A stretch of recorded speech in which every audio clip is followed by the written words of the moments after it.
Welcome to Wanderlust Wishes, the podcast where we explore the world one destination at a time. I'm Julie. And I'm Crystal. As travel agents with Fantastical Vacations, we are here to share our passion for travel and help you turn your wanderlust into reality. From hidden gems to bucket list adventures, join us as we dive into the sights, sounds, and stories of our favorite destinations. So grab your passport, pack your bags, and let's embark on this journey together.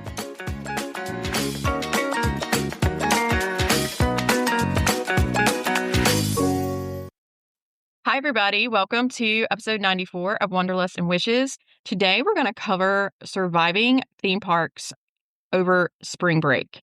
We're going to focus on Disney and Universal just because those are very popular, as you all know, and we focus on those a lot. So we'll bring some specific strategies around those specific parks. But we're going to also talk through adding a park day, packing your patient pants. And I think this is something we say to our husbands often. Make sure that you pack your patient pants in your suitcase because we're not going to have any grumpiness. How to avoid crisscrossing back and forth, especially in the big crowds, and just like saving your feet after hours events, and some other options for beating the crowds during the day. Mobile checkout is huge, especially for Disney. So if you're heading to the parks during this spring break, this episode is going to be really helpful. We're hoping it'll help you maximize what you can get done and minimize your stress. So, as Julie said, spring break is officially here, which means thousands of families are packing up and heading to the theme parks. And if you've ever visited Disney or Universal during spring break, you know it can feel a little like controlled chaos. Maybe a lot of controlled chaos. Yeah. We're talking packed walkways, long ride lines, sold out lightning lanes, mobile order windows that suddenly jump 2 hours out, and crowds everywhere you look. So today we're going to talk about how to survive the theme parks during spring break. We don't want to scare you. Like, it can still absolutely be magical. We just need to look at it a little bit differently. Yeah. And, when we talk about spring break crowds, it's kind of at a different level. I think spring break and probably the week after Christmas, like those levels of crowds are insane. And you're going to have wait times that are higher. There's going to be, Crystal mentioned controlled chaos, but there's definitely like this higher level of like energy, and almost like overstimulation is elevated more than usual. A lot of people are like, should we go spring break? They have the time off, but then they don't want to deal with the crowds. You can definitely have a good time. But if you show up without a strategy and just hope everything just kind of happens and works out, that's not a very good idea. The way that the parks are designed nowadays and the things that you have to do, it's just not a good idea to do that. Exactly. Both Disney World and Universal Orlando have a lot of tools now that we can actually help you manage crowds really effectively. You just have to know how to use them and do a little bit preparing beforehand. All right. So Julie alluded to this earlier, but first of all, pack your patient's pants. This is not just like a funny saying. Like, this is something you really need to think about, because no matter how good your plan is, spring break is one of the busiest seasons of the entire year at the park. Seasons being the main word there. And as we all know, like schools across the country, they all take breaks during March and April.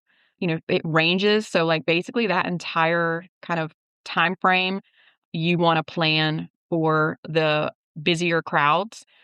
And so, yeah, I think a lot of people like don't realize that. They kind of think of spring break as like 1 week, but if you think about the entire country, everyone has different weeks, and there's different weeks depending on what part of the country you're in. So that's why we kind of refer to it more as a season, because it stretches across like kind of a month and a half to 2 months time frame. Exactly. So there are crowd calendars and analysts like Touring Plans and Undercover Tourist who have shown that some weeks in March are actually lighter than people might expect, while others closer to Easter can be extremely busy. So this is not the time to expect empty walkways or walk-on rides. Your goal during spring break isn't avoiding crowds completely. Like, it's going to be busy. Your goal is to learn how to manage them. And once you go in with that mindset, that trip becomes a lot more enjoyable. Yeah. our spring break typically falls around Easter. And I think that is a very like typical, it's either the week before or the week after. And those 2 weeks are generally going to be pretty bananas. Yeah, ours is the same way. One of the biggest mistakes that we see during any crowded time frame is that families sleep in and they arrive at the park whenever. You guys, if you've been listening to us for a while, you know that we both strongly believe in rope dropping and getting up and out the door. It sounds like it's not that big a deal especially if you've never been, but if you don't get up and get out the door and get that first like rope drop time frame, it really impacts your day. You can get a lot done in that first like hour and a half to 2 hours when other people may make the same mistake and they do sleep in or they don't get there. And you also have, especially if you're staying on property, either park, you have the option to arrive earlier than the crowds that are coming in from just the general public or that they are staying somewhere that's off property. You get that extra benefit of like a half hour to an hour, depending on what park it is. That really makes a huge difference and gives you a head start.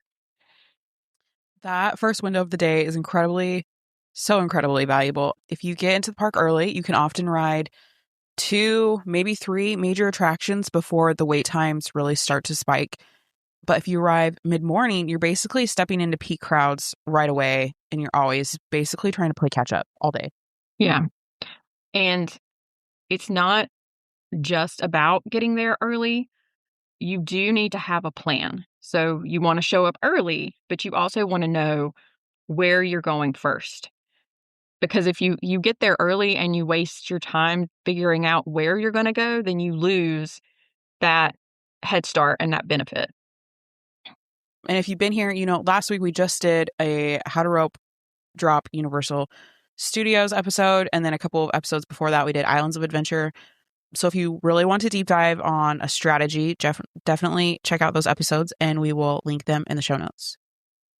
All right, so spring break is one of the times when the skip the line systems can be worth their weight in gold. At Disney, that means Lightning Lane Multi-Pass, Lightning Lane Single Pass, and at Universal, that is Express Pass. So these are the systems that allow you to bypass this standby line. And it doesn't necessarily apply to all attractions. So I think that's something you want to make sure that you familiarize yourself with, what attractions it applies to and what attractions it doesn't, so that you're not surprised at getting there and thinking you're going to be able to use it for everything. And there might be something specific that you want to do that for whatever reason, it's not on the list. Like one of the things at Disney that Crystal and I drives us crazy, they don't have characters on MultiPass, which I think they should. And we both think that they should. If there's a really long line for characters, you're not going to be able to use MultiPass to help you with that particular issue. But spring break, specifically, standby lines can get easily reach 90 minutes, really 120 minutes. I mean, you can see, depending on the ride, probably going to be a minimum of like 45 minutes to an hour up to like 2 or 3 hours, depending on the popularity. So using these tools can help you get through more rides or more attractions, and obviously combining them with getting there early and getting some of the rides out of the way, and then using MultiPass or Express Pass for others. Spring break is also when we see families start considering some of the higher end options, things like a Disney VIP tour, Disney Premier Pass, Universal VIP experiences. These options are definitely more expensive, but if they can allow you to skip most of the lines entirely. Yeah, we've talked about in the past where the standby line is free if you're talking about money, but if you're talking about time and experience, they're not, because you trade off having to wait for all day in different rides. I mean, if you have multiple rides that are hour and a half to 2 hours wait each, and you have to wait, that's without even including the rides, like 3 rides, that's like 6 hours. And if you have something like multi-pass or express pass, or using one of the VIP tours, the premier pass, that kind of thing, you're skipping all of that and you're exchanging it for getting more experiences out of it. Okay, let's focus a little bit on Disney World strategy. Disney World for sure requires a little bit more planning during busy seasons. Honestly, it requires some planning anyway, but busy season, it's even more important. It is very large. We've talked about that it's like 40 plus square miles. There's 4 parks plus Disney Springs plus 2 water parks. So depending on, what you're including in that and what you decide to do, the transportation takes time. You need to build in that like hour between areas. Because of that, planning tools like lightning lanes play a big role in how your day unfolds. Before your trip, you need to decide what that strategy is going to be. Rope dropping, lightning lanes, maybe a combination of both, which is generally what Crystal and I are going to recommend. Using lightning lanes, but also getting there early.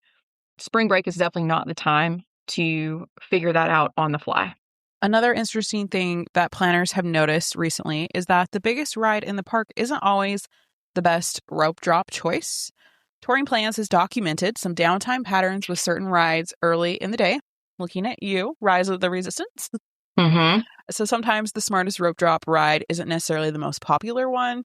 It's the most popular one that's most likely to actually be running. Crystal mentioned, Rise of the Resistance. It can be down as soon as you start the day. And so I'm always going to recommend using single pass on that ride, because if you are planning on rope dropping it and it's down, oh, it's so frustrating. It's so, so frustrating. And then you just wasted your time trying to get over there or whatever. Now your plan's like thrown out the window.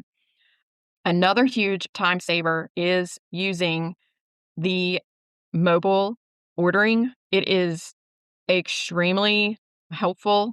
Instead of waiting in lines at your quick service restaurants, you can order through the My Disney Experience app and pick up your food when it's ready. And so you can actually place these orders ahead of time instead of waiting until whatever time everybody's hungry. Like, go ahead and order it and select your time so that you've got it done. And then when that time comes up, then the order, you're able to say, okay, let's go ahead and move forward. And you already have that time reserved. Another thing that you can use is the mobile checkout, especially when it is crazy busy. Being able to go through your app and scan the item that you have, you're able to do all of it on the phone and check out on the phone. You do have to stop by. Usually, if there are cast members placed at the different exits where you stop by and they double check your order, make sure that it like matches what you have. And they usually will give you a bag as well. And you're on your way and you don't have to wait in line for your merch. That's so helpful, especially at the end of the night, like at World of Disney or the Emporium or Connections. Mm-hmm. Yes, there's no need to wait and be 30th in line. I also love it because it tells you how much you're spending as you're spending it. Correct. And you don't get up to the checkout line and you're not like, holy crap, I didn't mean to spend that much. Or at least you're aware of what you're spending as you're spending it. I'd like that portion of it too. Another tool families should know about is rider switch. We talk about this a lot. I love this. If one child is too small or doesn't want to ride something, one adult can wait with them while the rest of the group rides. Then the other adult can ride without waiting through the entire line again. And this can make a huge difference for families during busy days. It works a little bit different between the parks. At Disney World, you find a cast member before you get in line. They're usually under an umbrella right before the queue starts with an iPad. Everybody needs to be there. They need to see who's waiting. You can't just say, my husband's at the hotel, he's doing a rider switch. Like, that doesn't work. At Universal, you usually go through the line with them, and then they have a family waiting room, and theirs is called rider swap. Same thing. They know what you're talking about. So now let's talk specifically Universal Orlando, because it does work a little bit differently than their friends down the road at Disney. The parks are a little bit smaller and more compact, which is great, but the most popular rides can build extremely long wait times very quickly. Hagrid's 4-hour lines. So one of the biggest advantages here is that early park admission, and it's an hour early. If you're staying at a Universal hotel, you can enter certain parks before the general public. During spring break, that early entry window can allow you to experience one or two major attractions before the crowds arrive. One of the things about Universal and their skip the line option, Express Pass, it's definitely more straightforward, and I really like the way that they do it, especially their unlimited Express Pass. I like the way that they do it so much better than the way Disney does it. Like, you don't have to reserve anything, you just show up. Regular Express Pass allows you to skip the line once per attraction. Unlimited Express Pass allows you to skip the line as many times as you want. Just like with Disney, though, it decreases the wait time significantly, but it doesn't necessarily mean you're going to just walk on. If it's really busy, you're still probably going to have a little bit of a wait, but you're not going to have a 2-hour or 3-hour wait. Universal also offers single rider lines on several attractions. These allow guests to fill empty seats and can move faster than the regular standby line. It's not always guaranteed. It still might be a 30-minute wait. But of course, that means your group will be split up, like don't plan on sitting together.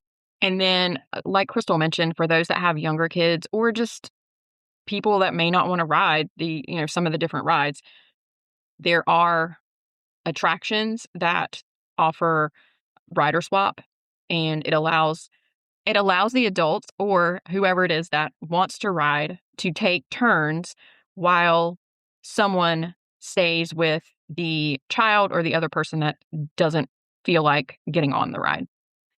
The busiest part of the day in the parks is usually from around 11 in the morning until about 4 in the afternoon.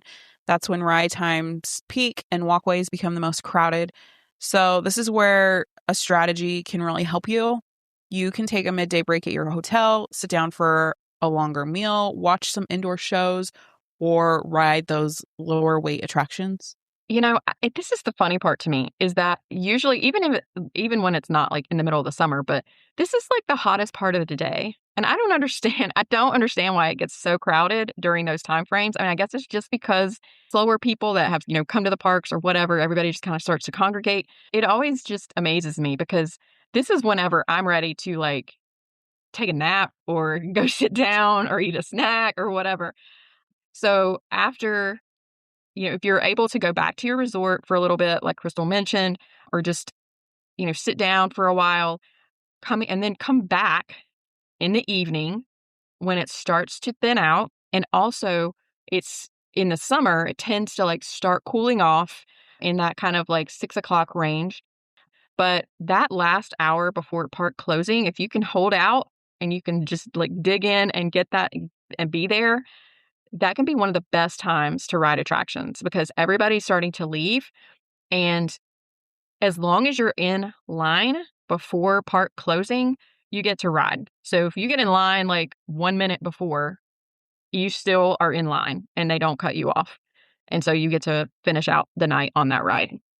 And then bonus, you can also miss the mass exodus of the park and avoid the crowds at the buses. Oh my gosh. It's so overwhelming, the amount of people whenever everybody leaves at the same time.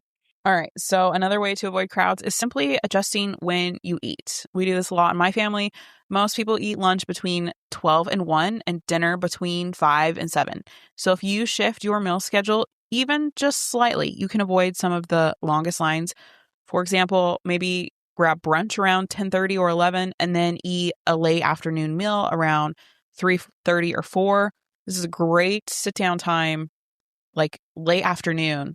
Avoid those high peak heat time periods. Get some food while you're doing it. And again, mobile ordering is your friend here. If you're not doing a sit down reservation meal, using mobile ordering for your table service locations is just so awesome. And as I mentioned before, place your order before you're hungry, before people are hangry and starting to get grumpy. If you're sitting in line, if you do have to, wait in a line, go ahead and place your order at like for the example that Crystal gave at 10:30. If you're thinking eating at 10:30, then go ahead and start looking at menus and placing your order at like 9 o'clock. Then you know that you're able to go get whatever it is that you ordered around that 10:30, 11 o'clock mark. and you don't have to wait on it or wait in line to get to it. If you've been around a while, you will remember on our Hollywood studio days, without fail, from the Skyliner, I will put in an order for my breakfast tachos like 3 or 4 hours later.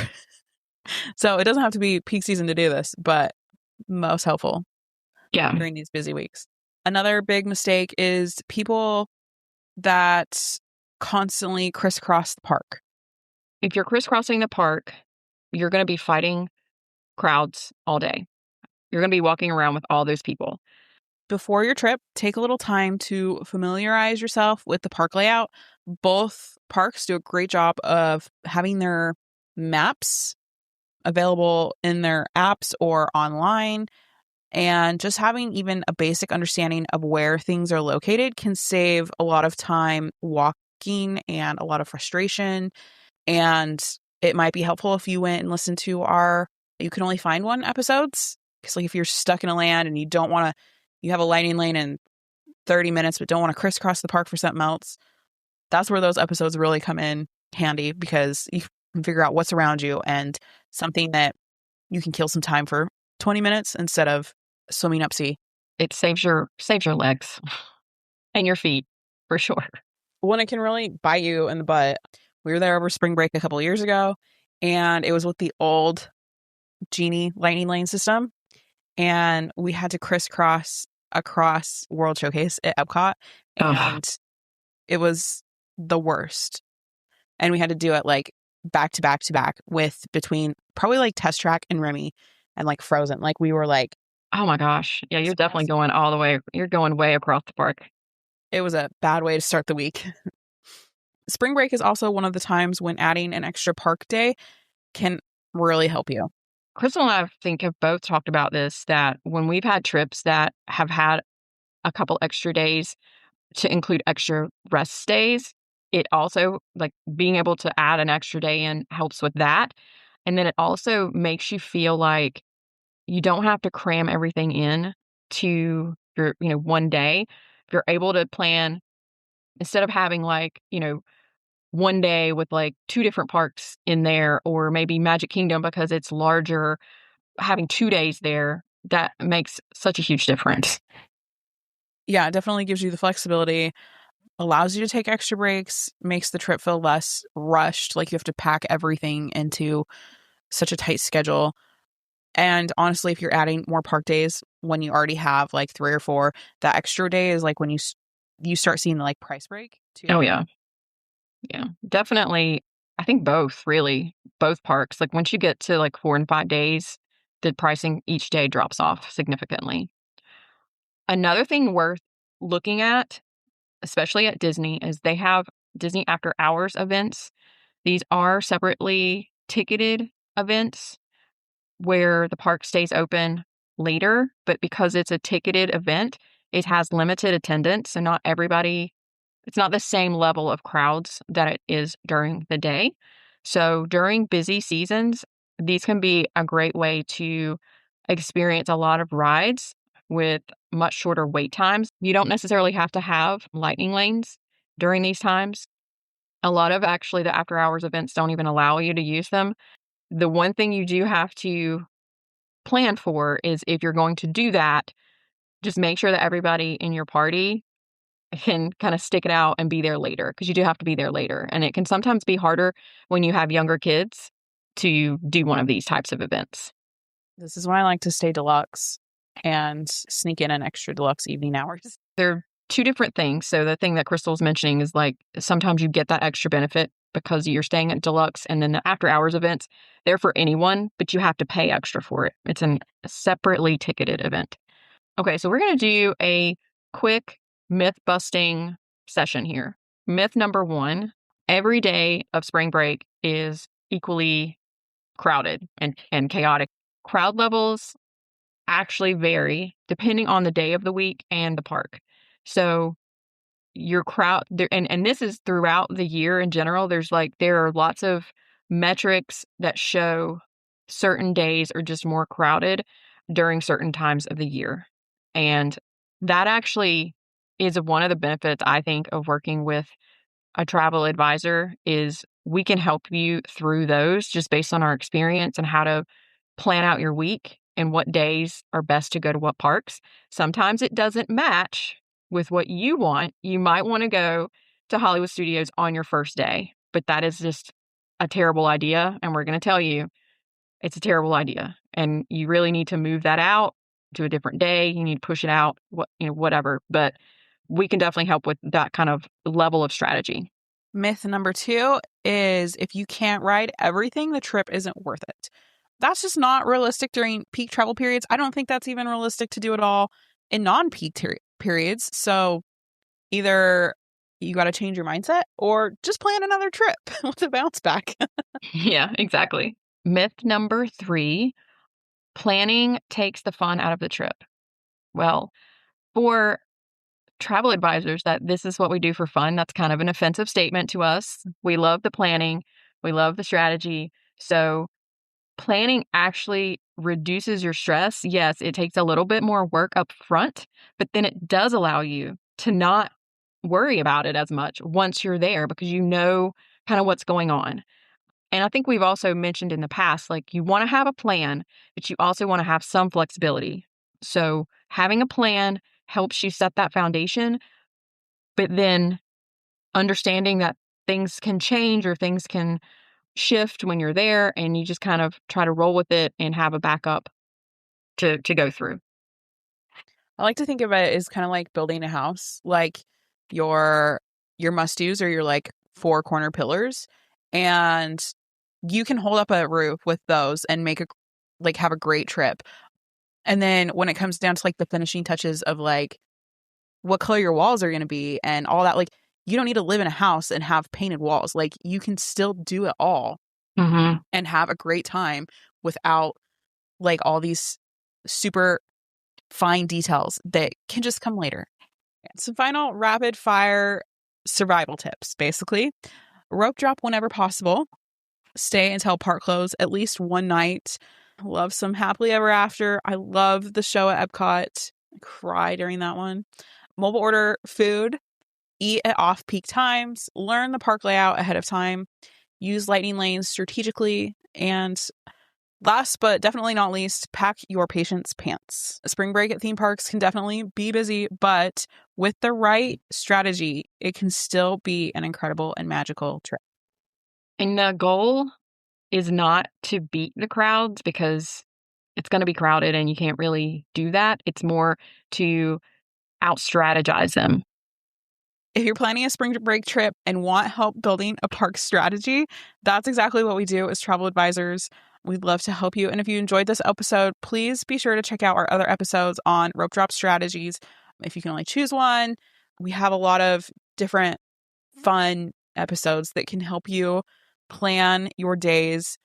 And if you could also take just 2 seconds to go down and leave us a rating and a review, it would mean the world to us, and it helps our little show grow and tells the algorithm that we're here and we're doing things. So we would love it if you could do that for us. Thank you so much for listening, everyone. We hope you have a wonderful week, and we will chat with you all next week. Bye.